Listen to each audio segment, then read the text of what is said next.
Well, welcome back to the channel. It has been a little bit of time. The reason for that is I got knocked out by that nasty little bug that we're not allowed to talk about on YouTube, but I am back up and around. I'm not 100% yet, as you can probably tell by my voice, but we are back on the 32 Ford. I've done some preliminary things right now. We have begun the wiring. Let me show you what we've gotten done so far.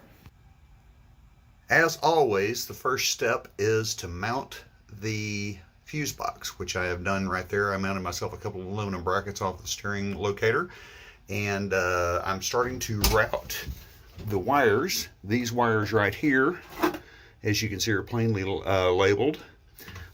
Let's see what they go to, because yeah, this is actually for the door locks and the power windows in the doors.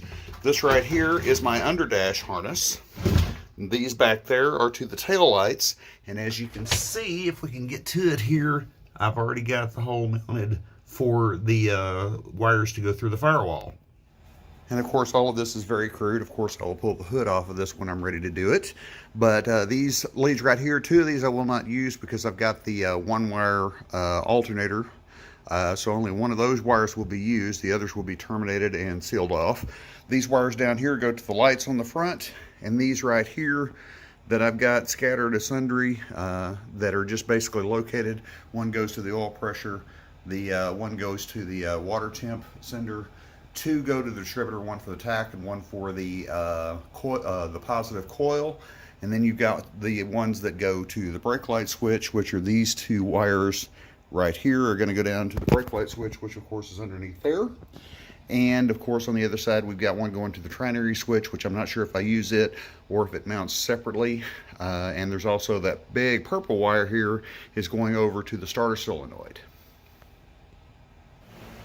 Okay, here it is a couple of days later. Had to take a break due to illness, of course, but we're back out on it now. Let me show you what I've gotten done so far. As you recall, previously, I had gotten the fuse box mounted and gotten the wires mapped, pointed in the general direction where they're going to go. Let's show you where we are now. I have started the looming process. I've got these loomed here. Those are going down towards the headlights and everything. I will run those later. This loom here branches off into several branches. I've got my main bus fuse hooked up right here. The wiring harness going to the battery there. I've got the one wire alternator cable going to that fuse, which is then ties into the starter. The starter terminal will also have one directly from the battery, which I will run soon.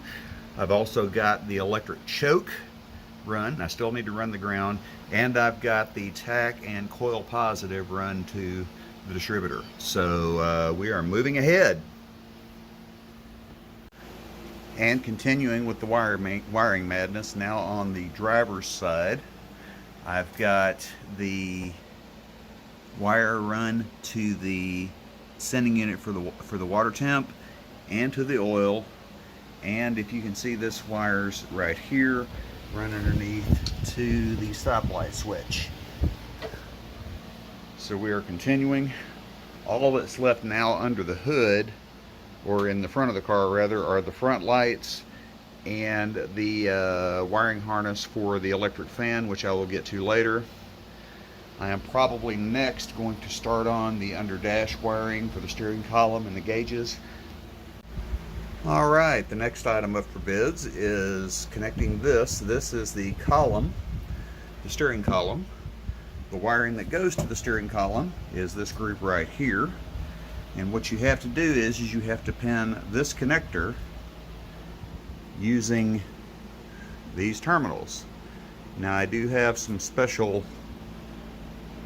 crimpers specifically for this style.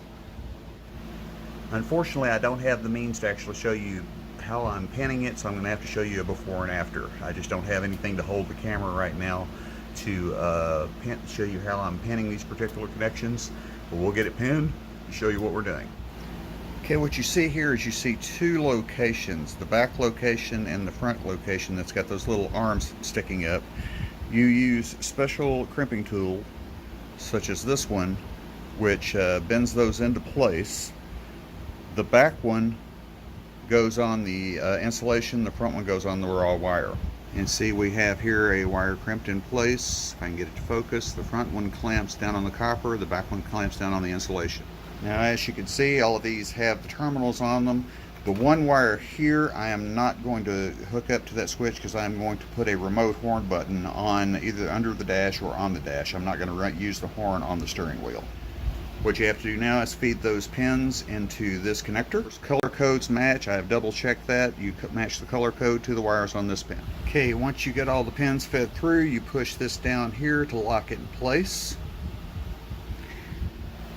And just like that, plug it in, it snaps into place. You've got white to white, green to green, yellow to yellow, purple to purple, brown to brown, blue to blue, gray to gray. But to be honest with you, this condition that I've been dealing with for the past 3 weeks is about to get the best of me. Not feeling well right now due to the heat, excessive sweating, things like that. So I'm going to call this video a day. Pick up on the wiring next time. Be sure and hit like and subscribe. Keep up with us. We'll see you next time.